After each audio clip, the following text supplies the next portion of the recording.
Hey everybody, Wildman Wes here. And Jefe. And welcome to another edition of What's Your Poison?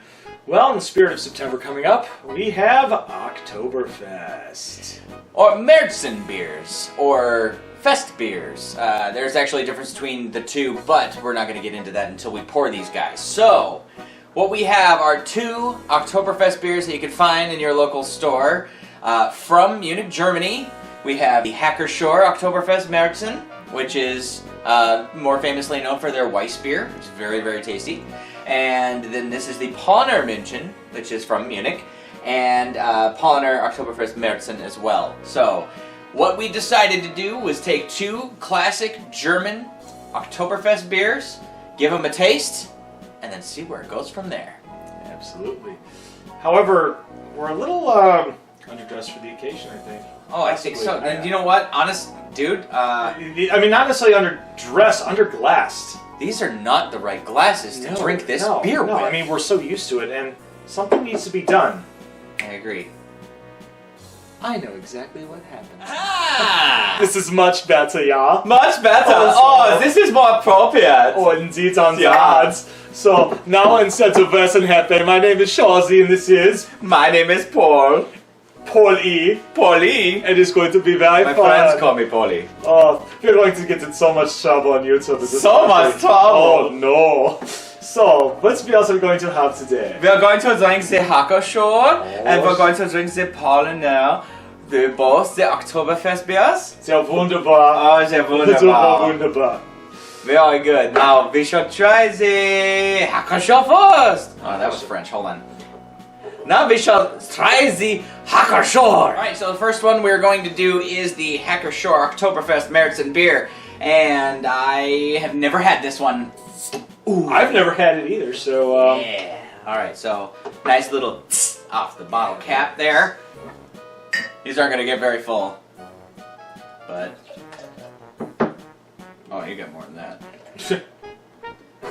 Make sure.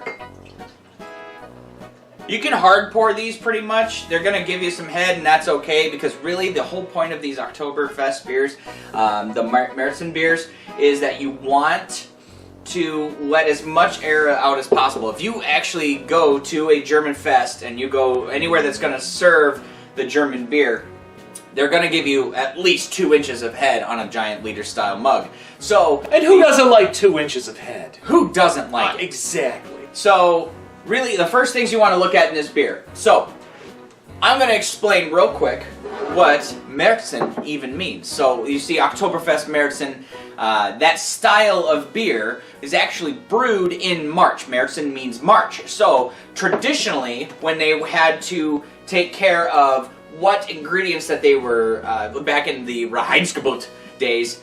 Gesundheit. Thank you.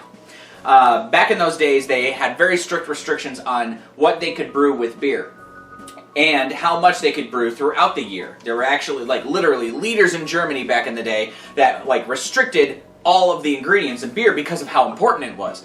So they wanted to make sure that they had enough ingredients to last them throughout the year, which is why you see darker beers later on in the year, because they're using more of the product that they saved up during the summer, where you have all the lighter beers, which means they're using less product. This style of beer is something that they would make in March and literally store it traditionally in caves or underground until September, when Oktoberfest opened. And if you ever get a chance to go to Oktoberfest, which I would love to, of course, someday, I would God love forbid, to as well, you know, COVID relentless. Anyway, the idea would be to go there, and they have giant barrels where this beer comes out of. Like, there's a traditional, like, Oktoberfest barrels that are huge. Like, people all over the world will, like, breweries will try to buy these barrels and do something else crazy with them. So what do you smell? It smells like heaven, man. It smells like German bitter malt, right? So you're getting a little bit of amber, just a tiny bit. It's more of like a dark gold. So you're looking at this liquid gold. Liquid gold, if you will. Actually, that's a whole other style of German beers, Dortmunder Gold, because it came from the Dortmunder area. But this is very similar. So like German beers all have a lot of very similar characteristics, and then malt bitter is a very big one of them. So making this easy and drinkable was the whole idea. So giving it a lot of head means that a lot of carbonation and the aromas are being released. We only have this much, and you can just... I can just with the aroma, it makes me think of what's considered with Oktoberfest. They talk about the phonotone, like the jovial experience. Absolutely. And smelling this, I'm feeling the phonotone already. Cheers. Cheers. Really light. There's a little bit of a caramel sweetness, like an oaty caramel sweetness, like, and then it goes to bitter. Yes, just slightly, bitter, so not too bitter, just slightly. Right. It's subtle. It's very subtle. It's still refreshing. It finishes a little dry, but it's still like a refreshing, I can drink this for a while kind of beer. So, oh yeah, oh my gosh. Oh man, so what else? Like it's so easy to drink. Like there's it really nothing. It goes down like water. Absolutely. So that's why you also see if anyone's seen the movie Beer Fest. It's very similar. That those are the kind of beers that they were using. Very easy, drinkable. The ABV on this guy, I don't even know. It's like a 5.8. Yeah, 5.8. So it's like right in the middle of the road, like a really good, easy drinking level. But you could keep drinking. So if you're drinking a whole liter of this, very much a malt. Absolutely, so good malt. So it's such a good malt. So what are you saying? What's your grade? I'm gonna go ahead and say, it's delicious. I can't say it's perfect. Oh, really? Okay. I mean, no, it's fine. It's close, but we're gonna have something very similar in just a second. I'm probably gonna go ahead and say probably about 4.5. 4.5. I was gonna go a step below on that one, but I'm just saying, honestly, I was gonna say 4.25. But that's nothing against it. It is so crushable. It is so easy to drink, but it's a really well balanced and well crafted style and super. I've actually been craving this for a while, and once I saw that they were hitting the shelves, I needed to go out and get more. I understand why. Yeah. I mean, it is very tasty. I mean, it is. So something to keep in mind too that we can talk about in the next beer. But Americans make this style of beer very, very differently. But when we're talking, that's why we went with German classic. If we're talking what the Germans really intend for you to drink nowadays, this is a fantastic representation. Oh, absolutely. Yeah. Well, now that we've taken down one, got one more for you. So, let's move on to round 2. So the next German Oktoberfest Märzen beer that we have with you today is the Paulaneur Munchen Oktoberfest Märzen.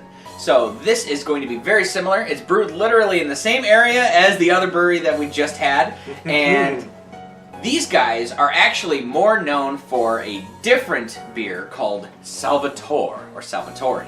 I've heard a little bit about that, but explain a little bit more. It is a Doppelbock. Doppelbocks are one of our favorites to really go for. So someday we'll bring that in. They are literally one of the originators of what the Doppelbock is supposed to be. Like when you're talking about what a good German Doppelbock is, these guys make it. And I haven't had a lot of Doppelbocks in a long time. The one Doppelbock that I've always remembered is from Warsteiner.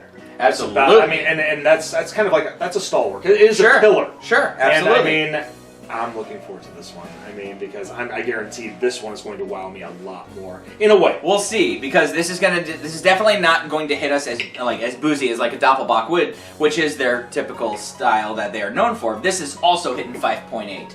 So it's literally in the exact same line as the last beer we had, and I just want to see what do we got in store. Ooh, I think that made a that pop was even better than the last one. It was. Uh-oh. Getting rowdy with this? Okay, alright, so far, it's even more clear. Look at that. Look at that. Look. A little lighter amber on the color. It's a little lighter. Actually, you know what? Wait, it's kind of, but it's super clear. Yeah. Like, this is super see-through. You're not really getting any cloudiness at all. Mein Gott! This is extremely filtered.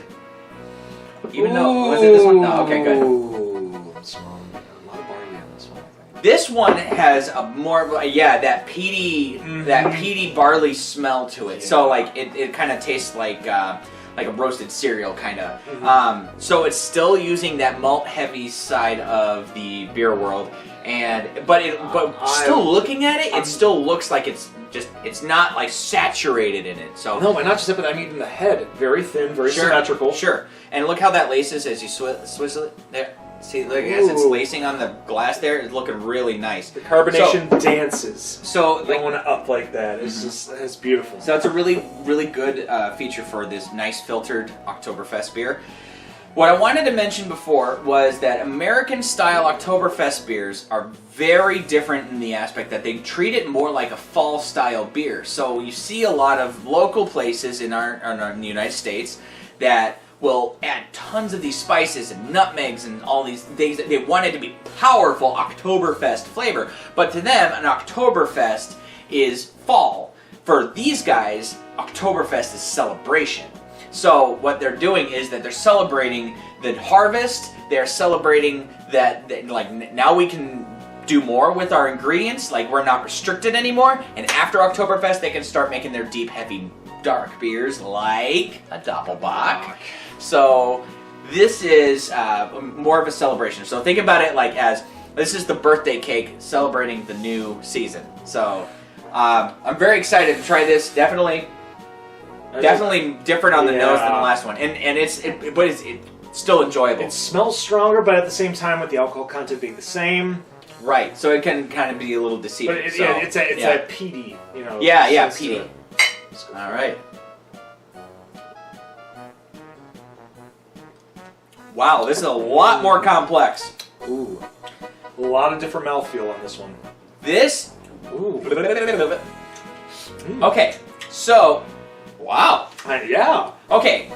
A lot of, I want to say like, God, like, not sugar coated. No. Oh. There's something, like I said, like a baked cereal. Like it definitely has that golden graham or the golden crisps flavor to it. It doesn't drink I would say golden as crisp because it doesn't drink as easy. It has that bitter. It's a lot more bitter than the last one we had. More bitter. So there's different ways that your tongue can perceive the flavors between bitter and sour. Those sour notes that we're getting on that tiny little bit, that lemon, it's definitely coming from more of how the hops are kind of combating some of the chemical compounds that are coming from that malted barley. So all these bacteria in your beer, they're just kind of like fighting their way through to get to your taste buds, basically, is what's happening. Okay. So I really enjoy this. This one's not as crushable, no. I have to say. Like, it's still very tasty, but it's not as crushable as the last one. I'm starting to feel it a little bit. This is only our second beer. This is only our second beer. I declare. Oh yeah, I declare. I declare. Do you declare? I declare. Oh, I declare. Okay, yes, you declare. Ah, jawohl. Oh yeah, that's good. That's very good. Okay, now, whoa! I can tell these guys make a stronger beer on the norm. Yeah, no joke on that one. I'm not gonna lie. Okay, so like, Bocks and Doppelbocks have a strong caramel malt flavor. This honestly tastes like a light version of that. Yeah. No, I mean, it tastes like it, but man, it sure as hell hits you in the gut, man. This one is a little closer to what a lot of American German style Oktoberfest beers that are being made around our area. And I tell you, there's no reason why we're not doing local Oktoberfest beers. I just wanted to do something true to style, from the source. This is what we should be very much like we were doing with the Belgian ales. Yes, absolutely. So like with the Belgian ales, we were drinking straight from the source because that's what is intended as the style. Mm-hmm. So saying true to style can be really informative in a lot of ways because, I mean, we drink local all the time. Oh, yeah. Absolutely. I mean, because it's easy for us. You want to support local and because you want to support creativity, and art is the world. Exactly. So this is, wow. Okay, I'm going to have to rate this on two different things. We're going to have to talk about, you know what? Screw that. Bring it out. We're just going to talk about it real quick. Okay.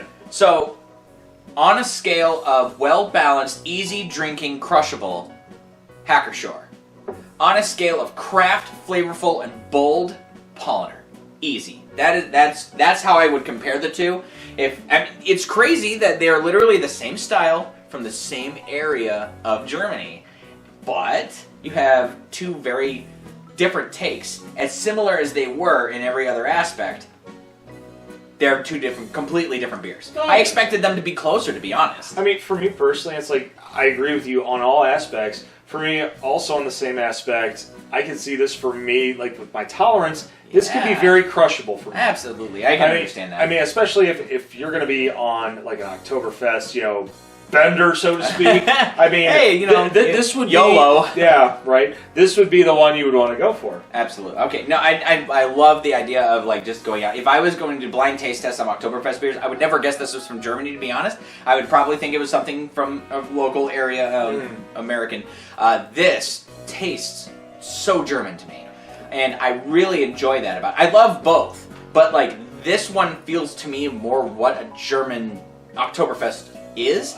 This one, as much as it is a German Oktoberfest beer, it's super bold. Well, it is bold. I mean, and this is where I might disagree with you a little bit. I mean, in a way. I mean, like you said, this tastes exactly like an Oktoberfest German beer. I would like to think this one is the big brother. Yeah, this one's definitely the big brother, and little brother wants to live up to that name. Absolutely. But just, eases up a little bit, Absolutely. He's not a tag-along, but he knows how to hold his own. So, I rate Paulaner. I'm going to give this one actually a 4.5. So I'm giving it a 4.5 because of its bold and very stick-it-to-you flavor. Very impressive. Okay. Yeah, the other one was still great. It was still drinkable, still easy drinking. That's what I've been craving. Not that I haven't been craving this, but this one really did surprise me. I mean, I can agree with you on that one. I mean, as much as I want to give this one a 4.5, I did give the first one a 4.5. And because I say it's bolder and it's the big brother, to me, I'm going to have to give this one 4 3/4. 4 3/4. Because, I mean, hey, even though it's rough on my stomach a little bit, I'm enjoying it more. Just because it's just, I can agree with it gives that, you that sure. extra oomph where you just a little extra oomph. I mean, like when I drank the first one, I enjoy it, but this one, I want more of this one. That is, okay, so for both of us. I want it now! For both of us, the oomph was that extra 1/4 point compared to Pschorr. Now, there's a little something we should settle here. Alright. If we are going to be drinking like Oktoberfest, Okay. if you want to drink like you're at Oktoberfest, Oh, Scheiße. we got to drink like we're at Oktoberfest. Oh, let's get blitzkriegt. Blitzkriegt! Blitzkriegt.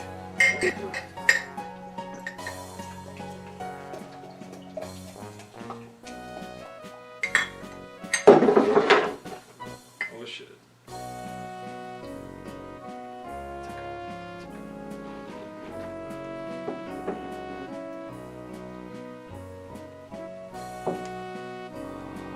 I am the professional. I am the pro. It's like, What are we doing? drinking beer! Why do we do it? To get fucked up! Ah!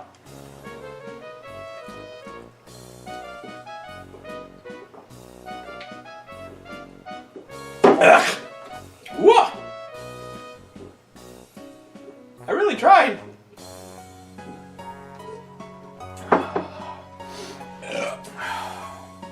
I failed. You were more German than me.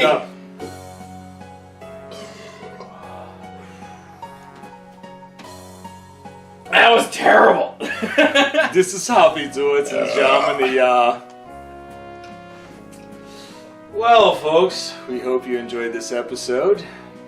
Make sure that you like, share on social media, and as always, push that red button. Don't forget to ring the bell for instant notifications. Also, if there's anything you want to see in future content, leave a request in that comment section below. What he said.